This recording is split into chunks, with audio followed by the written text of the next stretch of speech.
Yebo ngenizo wethu impela sibona lapha ke umkhulu umchuno no trend kakhulu phana ke izinkundleni ke zokuxhumana kusabalala ivideo yakhe ke esesondweni ke la kaShembe ke eThempleni ke lasebuhleni ngenkathi ke impela ke evinjaniselwa ke amadoda ke wakhona ke kuleli bandla njengoba ke aqhala ke sona ke isikhwama ke sakhe ke akhipha konke ke owangaphakathi njengoba ke kwabonakala ke nawo kamabhayi ke wobungoma kumbe ke ewobusiwe nikaphindi ke watholakala ke kuyimpepho kwaphinde ke ekwatholakala nokho engazuthi kuyisigubhu ke nakho kona kuyimbese kanti ke wenganisa ukuthi impela umkhulu kumchuno bese eziphendulela ke ekubona abantu ke bebekhuluma ke kuyona ke le video bethi ke engakube ke impela ke ube wenzani phayana bafowethu uthi ke cha impela ke yena ke wayengayanga phana ngokubi kodwa ke futhi ke wayephana naye ke ethi uyosicelela njengoba ke enazi ukuthi ke unyazi ke bafowethu ke liyabasiza ke abantu ke abaningi ke abaxekene enezinkinga ke ezihlwahlukene naye ke wayephana ke cha ethi nje uyozicelela phana ke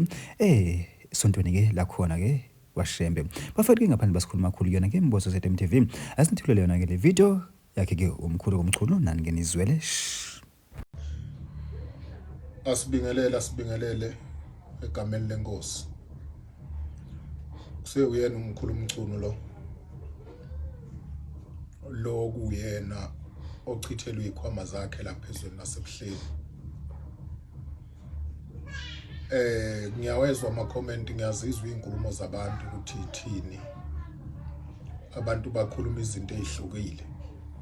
Abanye bathi bengiyobethela, abanye bathi ukwedelela, abanye babuza isikhwama besifike kanjani ebuhleni. Ziningi nje izinto abantu abayikhulumakho. Kahle mina bangangayili ukuhlola ebuhleni futhi ngangayili ukusebenza abantu futhi akekho umuntu engangamhlolela ngangelapha ebuhleni kodwa